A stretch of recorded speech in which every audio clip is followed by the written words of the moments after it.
Hello and welcome to the e-webinar on Right to Information, Implementation, Requests and Appeals. I'm Victoria Lemieux, Senior Public Sector Specialist in the Governance Practice at the World Bank, and I'm here today with Stephanie Trapnell, who's a consultant with the World Bank's Governance Practice and our presenter today. So today's webinar is the first in our new weekly series of open discussions on transparency and information management.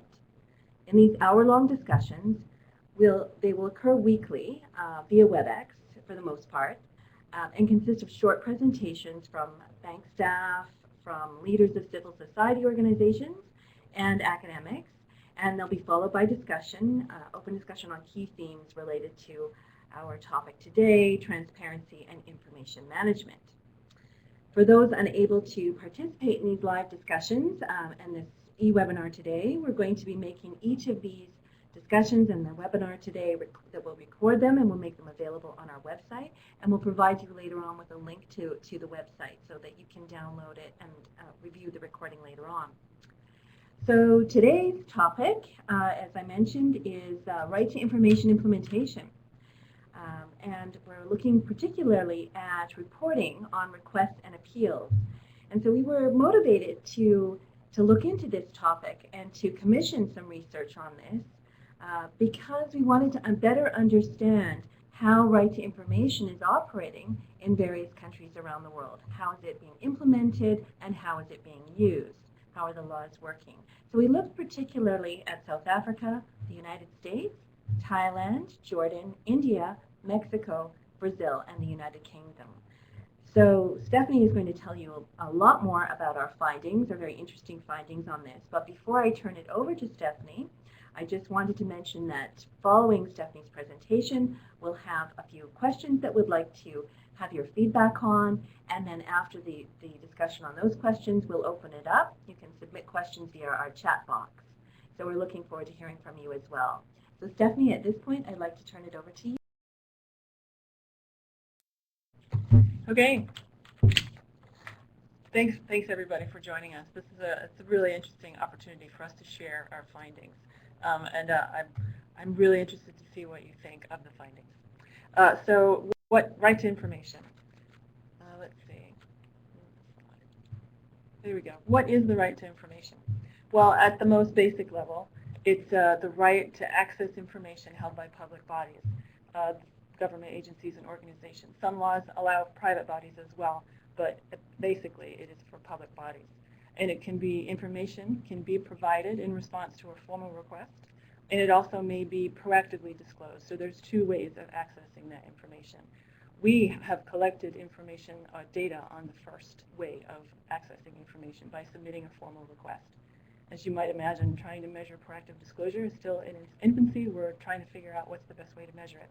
But for today, we'll talk about request data and appeals data. So where is the right to information? Why are we talking about this? It's in a lot of countries. 95 countries worldwide have an RTI law, and that makes it about 50% of the world.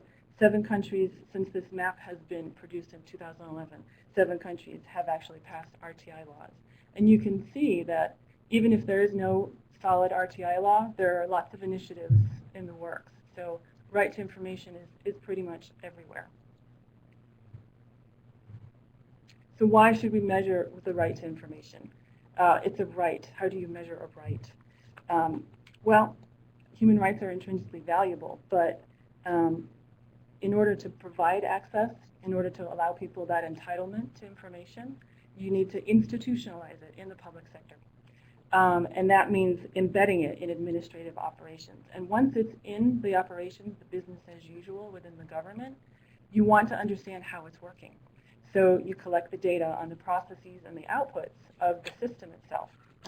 The types of questions you want to know what the answers to are, is the right being used? Who is using it? How is the information being released? How much information, how often, and when? So it's very important to get the data so that you can improve the processes if it's not working. I just want to say data is not the answer, right? Data has to be interpreted within context. So any sort of data that you're going to get is not going to be the magic bullet. You're going to have to talk about it and try to figure out what it means. And that includes the government and civil society. the request and appeals data that we're presenting, I think, is important for both government and civil society organizations to discuss the findings and find out ways to advocate for better policies. Data is not just for governments, it should be shared. And that was the purpose in us trying to find where the data is and try to see if there are any reporting standards that actually exist. So one of the first reasons to measure RTI is to guide right to information planning efforts with real-time feedback. You have to know what's happening on the ground in order to be able to plan. You need to know what's happening so that you can make sure it's working the way that you intended. That's exercising control of the right to information processes. You can identify best practices in RTI and expand the usage elsewhere. And this is something that is for both government and civil society organizations. And in fact, many countries, South Africa as an example, civil society organizations and the Human Rights Commission work to identify best practices and expand them. With RTI requests and appeals data, you can make better budget decisions in the present, and you can also estimate costs more accurately for the future. You need to know how many requests you're getting in, so if you have to expand staff or maybe set up a new unit. With RTI request data, you can set incentives and establish accountability measures. You can sort of, you know what's happening and where the information is being released and perhaps where the bottlenecks are, where the blockages are, so you can overcome those challenges. And it's not just based on anecdotes or subjective judgments, which is what happens in the absence of any kind of data. And lastly, with the data, you can benchmark RTI performance against outside organizations. And this is both within country and outside the country. So who needs this data? Who wants it? And this is there's no hierarchy here, it's just a diagram, but these are 4 examples of the groups that would be interested in the data and be able to use it to good effect. So policymakers need the data to make strategic decisions about policy design, and this is about improving or revising the right to information laws. If they don't know how the laws are being implemented, it's difficult to make improvements to the laws. Managers and examiners at the agency level need productivity, efficiency, and civil society engagement data to improve the agency performance. And this is standard for the public sector. There's nothing new about that. But it's important to understand how processes work in order to improve them. Civil society organizations, and here I've called them information intermediaries, that's NGOs and media, they use the data to evaluate how well RTI is serving the needs of the public. And this is what I mean when I say data is not just for the government, it's for everybody. Everybody can contribute to the discussion about how to improve the right to information system. And finally, oversight bodies, enforcement bodies, they need the data to enforce obligations, and they can use the aggregated data to evaluate the strength of the entire RTI system. There is a benefit to disaggregated data at the agency level and also aggregated data at the country level to see what's happening overall. So what do we find? What is the public availability of RTI data? You can see that across the 8 countries, it's spotty. Not everybody releases the same data, and not everybody releases it in the same way. Countries have their own categorization systems, so you'll notice possibly that some of the data might differ from the data in our presentation might differ from what you've seen the government release because we tried to standardize it. So here we have India and Mexico partly, and India releases total request data but doesn't release anything about refusals and transfers. Oh, sorry, the other way around. They only provide data on refusals and transfers. They don't provide data on what's granted. Mexico collects data on the types of information requested, but not the sectors. So you can see that there's great variation in what's available and how it's available. So we'll go to request data first. So requests can be filed in person, online, by mail, or via email or fax. There's actually a lot of different ways of submitting information. And you see on the left we have Infomex, which is the Mexican system. It's very technologically advanced. Everything is tracked over the internet. And the bottom is India's system. There's an RTI online. And on the right is an agency in the US that allows online submission. So generally, what type of data is available? Well, we found that most countries will provide access to the total number of requests, and then 4 categories. The number of requests granted, in full or in part, the number of requests refused, and here we have various categories of refusal that sometimes it's hard to standardize. The number of requests outstanding, which we also refer to as a backlog, and the number of requests that have been transferred to other agencies. And I'll tell you, not every country publishes information on all four categories. So what did we find? What are the patterns? And I have to stress here, these were 8 countries. So it's certainly not the universe of agencies or countries that have right to information systems. So we can't really generalize, but we can see what the patterns are. So the number of requests submitted varies substantially across the countries, from 24,000 to over 675,000. And that's a lot of requests. But here I'm going to stress, the number of agencies reporting their request data differs across countries. It's very important to know for governments and civil society who is covered by the right to information reporting obligations, because not every agency submits to a centralized agency to aggregate the numbers, and not every agency collects the same information. So these, again, take these numbers within context. The per capita request statistics are generally similar, which is interesting. Less than 1% of the population submits requests for information. But again, is this accurate?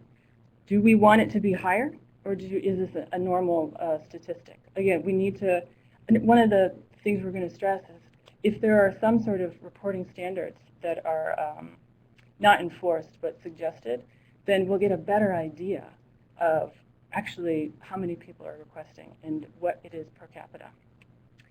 In each country, more than half of the information requests that are being granted. This I think is a positive thing. The range is from 55% to 85%, which is a big spread, but it's still better than it could be. In this, just to stress, Jordan's data, it's a very new law, and the implementation of the law is new. So there's some question about how many agencies actually reported, so their information might not be reflective of the whole system. So patterns, again, generally less than 15% of requests are refused based on exemptions. And these are exemptions within the law, which is good. It's not higher than that. So, but the percentage of non-exemption related refusal is actually higher in a lot of countries. It's very high. And what is this non-exemption related refusal? Well, every country categorizes it differently.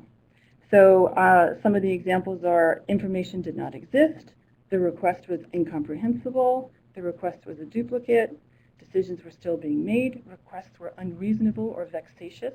This is an interesting category. Actually, many countries actually do report that. And requests that went to the wrong agency. So there are a lot of reasons that requests are refused other than the government doesn't want to release the information. So backlogs, interestingly, are much higher in countries where the number of requests is higher. That sort of intuitively makes sense. And this is India, Mexico, and the US. So here's a table with a lot of data. I don't expect you to take it all in, but you'll see this column, number of requests. It varies a lot. India has 655,000. The United States has 678, but the United Kingdom only has 48,000. So it's interesting. The granted also ranges.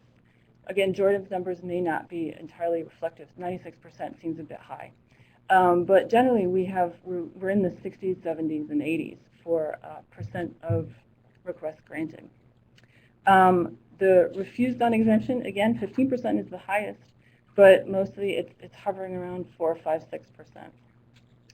6%. Unresolved, higher. You can see the United Kingdom and the United States have the highest number of unresolved or refused for other reasons. And again, the backlog in the last column. It's much higher in India, Mexico, and the United States. Is this reflective of the system not working well? I don't think so. I think it's reflective of demand. And perhaps individual agencies need to work better at improving their system so that they can get information out. And just so it's not in the screen, but the number of agencies reporting ranges from 15 to 285 per country. So that's a big spread. I don't know necessarily if you can compare the data across the countries. You can see patterns, but again, the question is which agencies are supposed to report according to the reporting obligations? And are they actually reporting? And what are they reporting? These are three big questions about the data. So what drives the request submission? This is a question for research. This is further research. Is it education levels? Is it awareness? Is it GDP? What is it? It's interesting because the data is not going to tell us that. Another question is what drives approval rates? Why are some countries giving out more information at the first request? Is it because the requests are better formulated? The individuals who are submitting the request understand the form and the format much better? Is it because records management is at a better standard? Is it a general culture of openness, which is a very diffuse sort of reason, and hard to measure? Or is it because the internal tracking system works better? So there's a lot of reasons why requests could be approved at a higher rate. Again, another question for research, which agencies approve requests more often? This might be an example of best practice. But it also may be reasonable to refuse a request on exemption if it's legitimate. So perhaps the measure should be less about whether a request is approved and more about whether the request is dealt with in a timely manner and what are the numbers of complaints about decisions. That might be a better indicator of whether the request is approved. So what type of data on request is available only in some countries? There are four categories that we saw. Type of information sought, agencies with the most requests, requester background, location, occupation, gender, age, these sorts of things, and also the timeliness of response. Surprising that many countries don't record the timeliness of responses, how quickly they give out information, because one of the big components of the law is the deadlines to respond for information, because often that is a source, as a basis for appeal. So I was generally surprised that many countries don't record how well they do on efficiency. So why is it important to collect this data? This is very specific data. Well, you have this data and you know what type of information you can proactively disclose. You don't need to wait for people to request it. You can just put it online because it's very popular. And several countries have interesting ways of going about it. Mexico has their online system, Infomex, so they can see in real time which information is being downloaded or requested, and they can put it up. They also allow all requests, all information requests and the responses are available in a database so that people can search first to see if their information has already been requested. They don't have to submit a request if it has.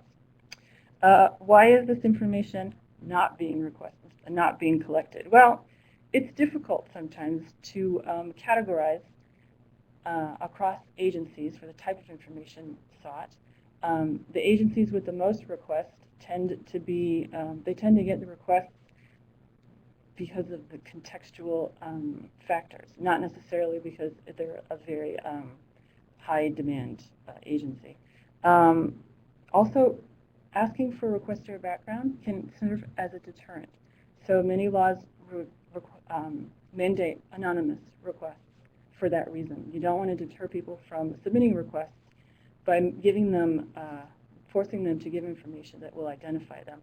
And this is particularly important in cases where there are in countries or contexts where there may be backlash against people asking for specific information. Anonymity is quite important. So the third item is it's a controversial topic. So why not ask what the information is being used for? In fact, the United States does have a section on their form asking what you're going to use the information for, and nobody fills it in because they feel that they might be targeted, or the government might actually try to figure out or block the usage of the information. So from experience, I can tell you that asking for what the information is being used for is not on the form is not the best way of collecting that data. So what did we find? There are a few countries. There's only two countries that actually collect data on type of information sought, and this list starts with the most requested. So you can see in Mexico and Brazil, it's quite different. Financial information and government, social security, science, these are the most highly sought information in Brazil. In Mexico, it's procedures, statistics, and survey results, the activities of public institutions, personal data. It ranges. So comparing across countries, what type of information is sought is not necessarily as helpful as looking at within country what is important to the people who are asking for the information. So 4 countries report agencies with the most requests, and I've highlighted in yellow the Social Security Administration for each country. You can see that three countries, this is a very important agency. It's high demand. But looking across the information on the screen, there's really no patterns that I can see.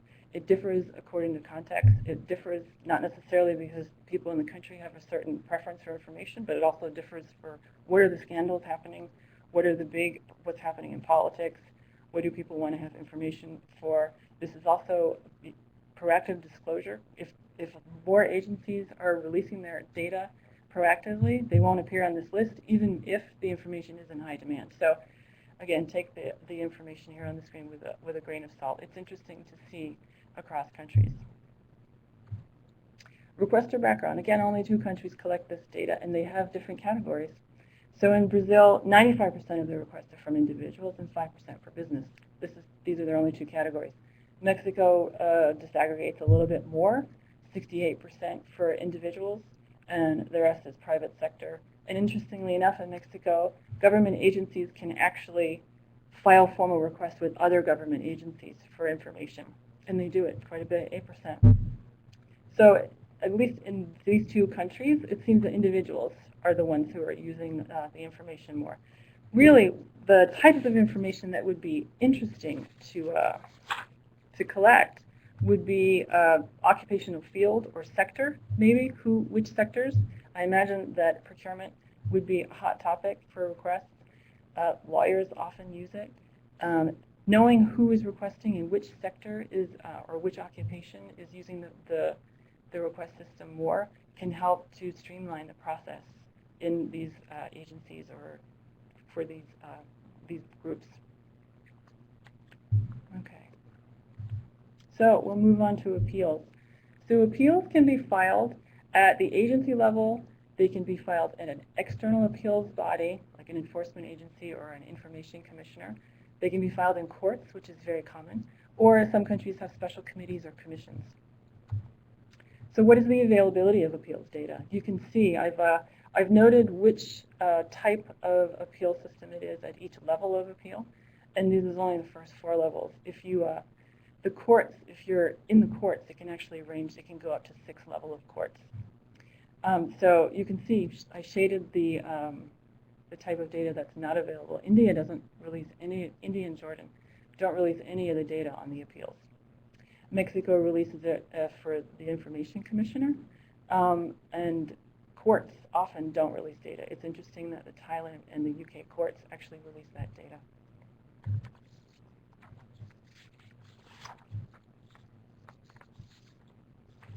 Thailand and the UK reported no cases actually at the level of the courts.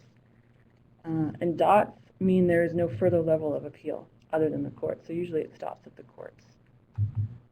So what is the patterns in the data on appeals?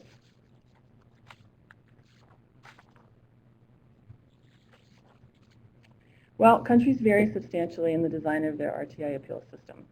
As I said, when courts are involved, appeals can progress up through 6 levels of courts, which can be a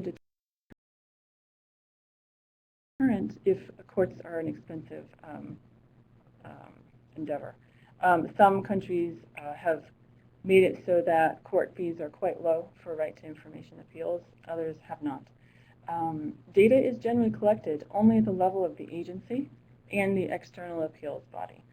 Court data is really hard to come by on right to information, and I think that's just a general reflection of data on judicial cases is hard to come by. The percentage of refusals that are appealed it's quite big. It ranges from 2% to 66%. This is a wide spread, which tells me that the reasons that appeals are refused, they're varied. The percent of appeals upheld, where information request is ultimately denied, ranges from 12% to 75%. Again, this is a big spread. So let's look at the data. This is the disposition of appeal. So I've included the level of appeal that the data was being collected. It's mostly at the external agencies level. And then the middle column is the number of appeals and then in the parentheses, it's the percentage that appeals are of all the refusals. And I can tell you that the Brazil data is a little bit difficult to look at because it's aggregated. In fact, it's at the first level of appeal, Brazil had 6,177, which is about 30% of the refusals. So you can see across the data set, across the 8 countries, that in India, 64% of refusals are appealed, but in the United States, only 2% of refusals are appealed. What does that tell us? You actually have to go in the country and you have to investigate. You have to find out what's happening within agencies, and you have to find out why information requests are being refused. It might be in the United States that information requests are being refused because for non-exemption related reasons, and once the requests are reformulated better, the information is provided. But again, you don't know until you go into the agency level and find out what is happening at the agency. And I don't think that the percentage of refusals that are appealed is a good indication of the strength of the RTI system because it ranges so wildly. You can see that in Brazil, 50% of appeals are upheld where information is actually ultimately denied, but in Thailand, only 12% are upheld. In the United Kingdom, within the agency appeals, 75% of the appeals are upheld. So the United Kingdom has actually a very high rate where information is refused at the appeals level. Again, what does that tell us? You have to go in country and find out what's happening at the agency level. So we'll move on to sanctions now. India's RTI system is actually the only system to record sanctions taken against individuals. Sanctions against individuals may be in the law, but it's rare that they are ever applied. In fact, sanctions have never been imposed on an individual employee in Brazil, United Kingdom, and United States, but the United States has levied fines on agencies through the court system. And the courts are actually very effective at having the agencies pay for the fees if the appeal has ranged for a long time. And there is actually no sanctions mechanism in Jordan, Thailand, or South Africa. So the interesting question is, do you need sanctions in order for the system to work? It's a good question. The sanctions are rarely used. The systems are not really geared towards penalizing individuals for not applying the rules correctly. They're much more geared to penalizing agencies. In countries where there are information commissioners that oversee the RTI implementation, they often do not resort to fines or sanctions. They work with agencies to improve the system on a collaborative basis. So it may be that the appeals process and the collaborative basis of monitoring and evaluation may be the best way to enforce the obligations. But again, more research needs to be done to see if sanctions are a better way to go. So what are the conclusions? 3 big conclusions. The state of data collection and reporting by oversight agencies is far from complete or standard across the sample. It's patchwork, and it was difficult to sort of even standardize it because there were such different categorization systems. The length of time since the law has passed matters less than the strength of the legal provisions requiring reporting. So it doesn't matter if your law is 2 years old or 25 years old. In order for agencies to report, you need to have a legal requirement that they must report their data. And an interesting conclusion, new databases and the development of online portals are actually a very positive improvement in the collection of statistics because it automates the internal tracking system. If you have an online system, it's very easy to incorporate a tracking system with the technology, and you have real-time data. But overall, the unevenness of reporting suggests that a global discussion on RTI reporting of data would be worthwhile, and it would enable more effective monitoring and implementation. And it would also allow for the sharing of data on experiences between countries, between agencies. So thank you very much. If for additional questions, you can email us, but there's a chat, so we'll be answering your questions. Or you can also go to our website where the working paper for this presentation is located, and we welcome your feedback. Well, wonderful. Thank you very much, Stephanie. And I can see from monitoring the chat box that the global discussion on reporting of RTI data has already begun. and I see some very interesting points coming up. Before we respond to the questions and the comments in the chat box, what I'd like to do is invite you to respond to these poll questions that we have for you. We have 3. So the first one is, what kinds of data should be collected on RTI implementation? The answers are requests and appeals, for example, numbers of granted and refused requests, timelines, for example, efficiency of the request and appeals process, funding for the requester background, such as location, age, gender, and occupation, or all of the above. And you can also just not vote if you're not sure.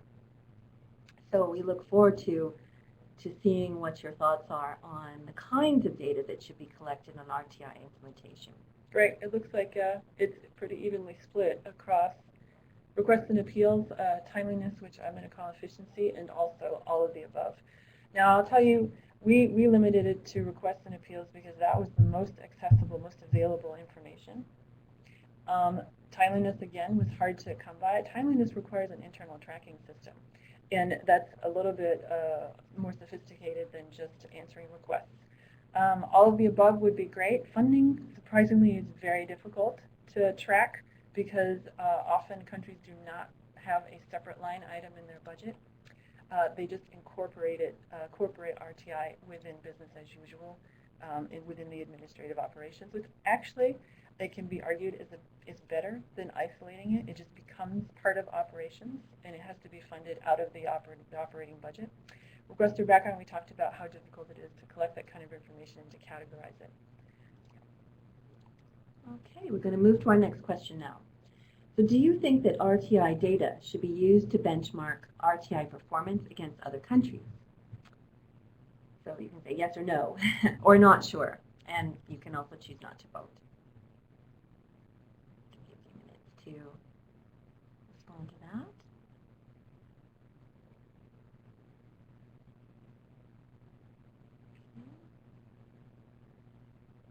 See those coming in? Good. That's great. 64% feel that RTI data should be used to benchmark. Yeah, I would agree with you, but it is difficult to make this palatable for countries when you're going to tell them they should report, and then you tell them that we're going to judge you against other countries, which may not seem fair. I think RTI data should be used for a lot of different things, most importantly to improve the performance of the system. I don't necessarily think a contestational or confrontational approach where we're naming and shaming countries on their performance is very helpful because RTI implementation is about the administrative operations. It's not, there's a lot of moving parts. It's not necessarily about willingness to release information. So I think RTI data generally should be used for both benchmarking against other countries and benchmarking within countries, and maybe even benchmarking within sectors, if that's more appropriate. Okay, and moving on to our third question. We would like to ask you, what is the most likely impact of establishing reporting standards for RTI data? So your choices here are improved accountability mechanisms to facilitate disclosure of information, gaming the system, sometimes put forward as a result, so that agencies make changes just to improve the scores, improved access to information, for example, more approvals, faster process, and more accessible, or international pressure to improve information access. Or you can choose not to vote again. So looking forward to having your thoughts on some of these, which are a little bit more controversial.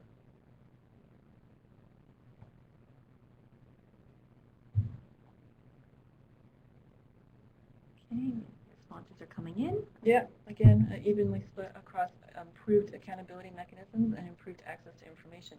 So this is interesting. Generally, you're receptive to having a reporting standards established, and that's good. I do believe that reporting standards for RTI data can actually improve the accountability mechanisms and improve the access. You just have to use that data appropriately. You have to understand the context in which the data was collected, and you have to investigate why you're getting those numbers. Shooting from the hip and making quick judgments about the data is not really appropriate because it's not telling you the whole story. Data is only capturing a snapshot. So you need to go in and find out what is actually happening within the system to use that data to good effect. Wonderful.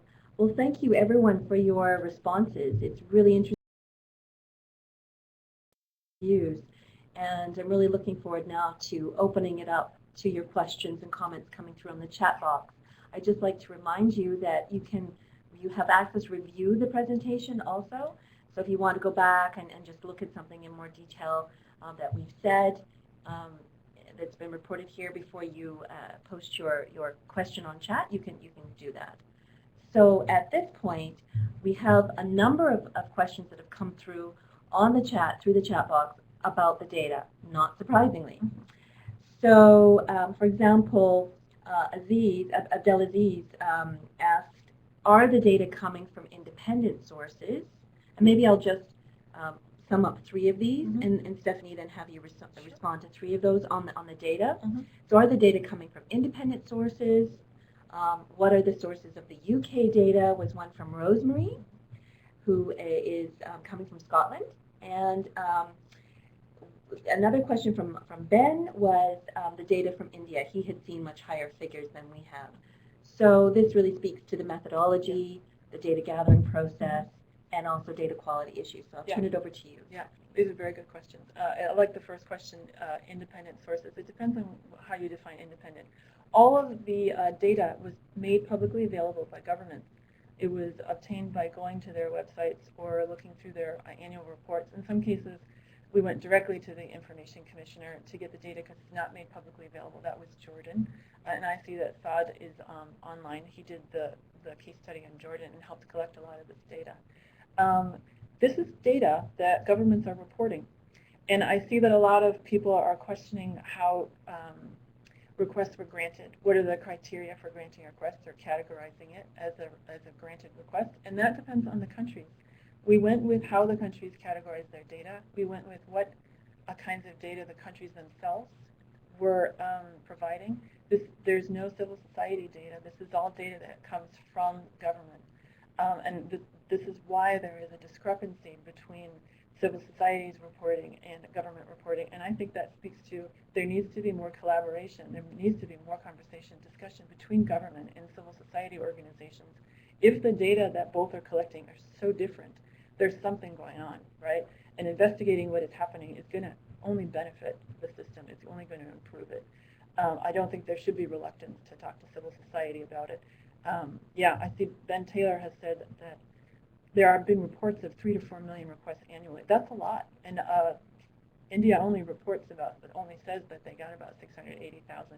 And they might give or take a couple thousand in actuality, but those are vastly different figures. So what is actually happening? This is why reporting standards are a good idea. You don't necessarily need to enforce them, but it's going to help countries realize what types of data people are interested in and what types of data will help them improve their system. Yes, and I totally agree with what Stephanie has said, and I would just add that, it's not just about what data needs to be collected, what data we're interested in, but very much to some of the points that Stephanie's already made and the points that you're making online, is that it's about, how are we measuring the process of data collection. And this leads me into a question that has come from Haladius. He notes it's been a tendency from public sector organizations that the information they provide is always unrealistic so as to serve the government interests. And have you been able to identify this problem, and what are you doing about it? And I might just jump in here also to say that, yes, some of the data that's been collected is not as accurate. The quality isn't even from the agencies themselves what they would like it to be. And this is, of course, reflected in the thoughts and some of the feedback from the civil society organizations as well.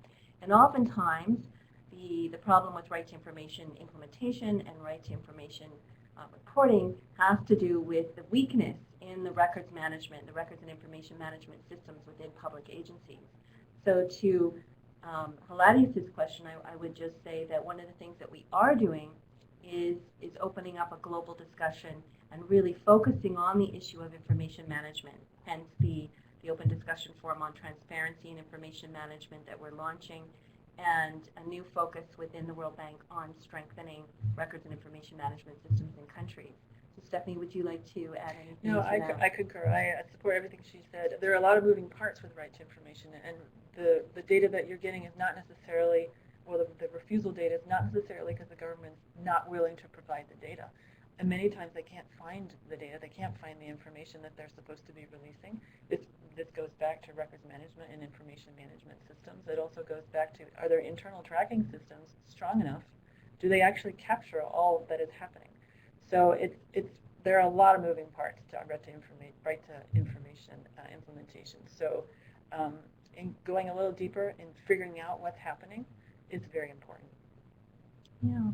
And so Vlada mentions that in a similar analysis and data available with respect to international organizations. So are we gathering reporting data on what international organizations like the World Bank, for example, are reporting in terms of requests and appeals, and notes that it would be interesting to see how the international organizations report on public requests for information appeals they receive. And I think that's a very good point. It is a very good point. Yeah, and I think we had talked about this earlier, and I think it would be really interesting to find out how international organizations are tracking their own requests, because the open data and the open government openness is a general sort of standard that people are trying to achieve. And I know that the World Bank has a very sophisticated, it definitely takes openness seriously. There's an appeals board, there's a formal request process, and I know that they track. So yes, it would be interesting to find out particularly what the World Bank is doing on its requests and appeals, and I think that data is out there. We just haven't checked yet. Yeah, so that's a very good suggestion for us to follow up on. Raphael notes that in respect to Brazil, that the data that the government gives us regarding the RTI implementation is almost worthless, because even if the request has been very poorly answered, they consider it to have been granted. And this I think is a problem that wouldn't just affect Brazil. One of the things that Stephanie mentioned is that you get a request, and this applies to refusals too. You get a request, it's refused, and maybe the person comes back and reformulates, and then it's resubmitted. So that request, in essence, there's no link between the two to say that this request is made and then it had to be reformulated before it could be granted. And I think maybe something similar is going on in terms of the request here. So linkages in the tracking system would be very important. I don't know if you... Yeah, absolutely. I think that the data quality, the quality of the request, the response is very important. So response quality is an issue that I don't know if government can track it, because they would be a conflict of interest. I don't know if they would be able to tell you that they delivered a poor quality response. So this is something that civil society organizations actually have to step up and try to collect this data. Again, it's open territory. No one's actually come up with the best way to do that. But I know that there is a paper out there by Jonathan Fox, Libby Hay, and Brian Palmer-Ruman, who looked at Mexico's system, and they triangulated their data, and they did look at the quality of response, and they came up with some interesting findings. So I suggest we'll put that link on the website so you can check out that paper. It's in both Spanish and English. It's on the Mexican situation. And one of their findings is that even though Mexico has a great internal tracking system, and they put out a lot of data on their RTI system, the problem is that government officials can't find the information. So the reason that they're refusing is that the information is just not there. So that points to records management. So yeah, the response quality is a big issue, and I think there's a lot of room for, maybe at the level of open government partnership, I know somebody suggested that something could be initiated. And I guess I'll speak to that. Lucas Gunderman has pointed out, do you think a unified reporting mechanism could be implemented at the level of the open government partnership? I think yes. I think we both agree that would be a great platform to introduce this idea and to get the discussion going. Absolutely. We would be very excited if we could get the discussion going through the open government partnership, and if we could look at somehow working together to develop some guidelines on what to report on, guidelines on how to gather the information, and maybe even work towards helping countries that need the support with their request portals, so that they have the basic infrastructure that can enable them to report accurately and openly on their requests and appeals and the kinds of data that we might like to gather. So there's certainly a partnership to role to be played there, and we would be happy if that could happen. It strikes me that there could be some interesting research too in a more programmatic and systematic fashion, just looking at the data that have been collected from by civil society organizations where this is going on in some jurisdictions, and comparing that systematically with the data that we've gathered here from the governments themselves, and maybe doing a little bit of on the ground work to try and understand where there are discrepancies, what's going on. So that's perhaps another avenue or future research work that we could undertake, and we welcome your ideas as well as to what kind of research would be useful to see how we could support knowledge generation on this subject, where the gaps in our knowledge lie. So Rosemary notes, in Scotland, a requester can appeal to the Commissioner about any aspect of the way a request is handled by a Scottish public authority, and this includes if the requester thinks the authority is not given or found everything that they have that is relevant to the request, and we often ask authorities to do more searching and find in the requester's favor. And it's very interesting to, thank you, Rosemary, for that. It's very interesting to learn what's going on, in different levels of government. And I have to say, with respect to the UK, that the Scottish data we didn't focus on the Scottish data. We looked at sort of the highest federal level of government, and I realize that things are changing at the moment in the UK. There's much more work to be done at municipal levels, local levels of government, and at different intermediary levels of government as well. So it would be another avenue to explore. I think at this point. Maybe there's just one more thing. The Rosemary's comment. There's two things I want to say about Rosemary's comment, and I think they're both equally important to this conversation. So she says a requester can appeal to the Commissioner about any aspect of the way a request is handled. In many countries, it's not that. The basis for appeal is set in law, and there are very specific reasons that you can file an appeal, but you can also file complaints to an ombudsman or to the Information Commission about anything else that has gone wrong with your request. So it's interesting that Scotland has a system that differs from a lot of countries, and I think understanding the differences between requests and appeals and how they are addressed can help you improve the system, because complaints often tell you what's happening administratively, and appeals can be a little bit more formal.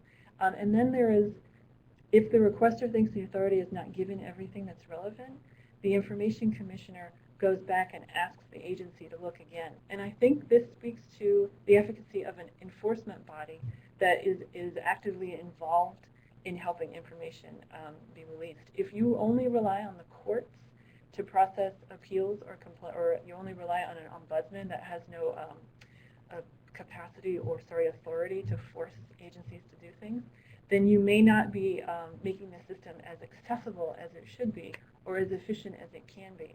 So there is a role that information commissions or external enforcement bodies can play in the actual release of information in much more efficient ways than the courts. Yes, it speaks also to two very important points, to the relationship between the way that the law is written and the effectiveness of RTI implementation in various countries, and that's another area that we will be looking into, actually. We have a comment about from Abdelaziz. Have you compared your results with the internal reporting results? So I'm not sure if you have any comments on that one. I'm not sure I understand the question, but the internal reporting results, if they were available at the agency level, we got them. So anything that was publicly available, and that includes the internal processing of RTI requests. If you're talking about the processes, the procedures at the level of the agency, we did not collect data on that. But we do have volume of case studies coming up that did look at that in 12 countries. So you might want to check that out. That's going to be on the website soon.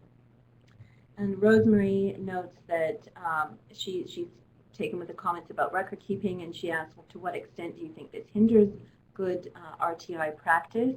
I can maybe take this one and say that I think that it really does hinder it quite a lot, but we have undertaken, in collaboration with the World Resources Institute, 12 case studies in 12 different countries where we look at how RTI is functioning, how it's being implemented, and we'll have a lot more to say about the record keeping and some empirical data to back up what anecdotally at the moment we feel is a major factor in the effectiveness and efficacy of RTI implementation. I mean, if you first of all, if you're not creating the information, the records to begin with, it's very difficult to make it accessible. If you can't find it, again, it's very difficult to make it accessible. If your reporting and tracking mechanisms are weak, you have difficulty in knowing how well your RTI system is functioning.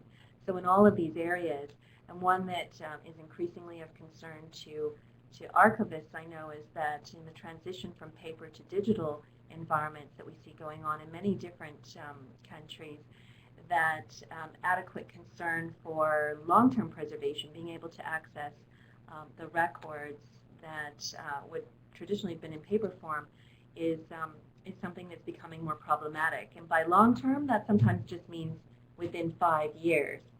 So, these are issues that we want to explore much, much more deeply. Yeah, and the study is available online. I see that Sylvia, last question, we're going to end it quickly. Sylvia has asked, is the study with the RWR, right? Yes, it's online. It's on the website. Okay, well, this has been a wonderful dialogue with all of you, and we really look forward to continuing this. Thank you so much for joining us. I'd like to thank Stephanie for her excellent presentation today. I'd also like to acknowledge and thank the World Resources Institute, in particular Jesse Worker and Carol Excel, who contributed to this research a great deal. I'd like, of course, to thank you, the participants. I want to also remind you that this is a first in a weekly open discussion forum that will happen, that we will host. Our next one will be next week, September 18th. We won't be hosting an e-webinar format. It will be a WebEx format. It will be a lot more informal and toing and froing. Invite you to join us for that. And we will have a presenter for that session, a brief presentation just to stimulate our thinking and discussion and sharing knowledge. And that will be Gilbert Zandugwa, who's the coordinator and head of the Secretariat for the Africa Freedom of Information Center. And I'd also like to mention that we do have a next e-webinar scheduled for November, and that will be a synthesis report on our 12 case studies that I mentioned earlier, where we'll look at some of the drivers of effectiveness in RTI implementation. So that should be a good one, and I really welcome all of you to join us again for that one. So we'll send out registration details for the webinar, for the upcoming open discussion forum. Again, this presentation and the e-webinar recording will be made available from our website, and as well as a short podcast if you don't have time to go through the whole presentation. And I'd just like to thank everyone for joining us. We hope that you found this really informative and interesting, and we really welcome your feedback. We'd like you to just take a few minutes, if you wouldn't mind, just at the end of this presentation to tell us what you think about this e-webinar. And again, our email addresses, and contact us with your thoughts and feedback for how we can take this work forward. Thank you very much for joining us. Thank you.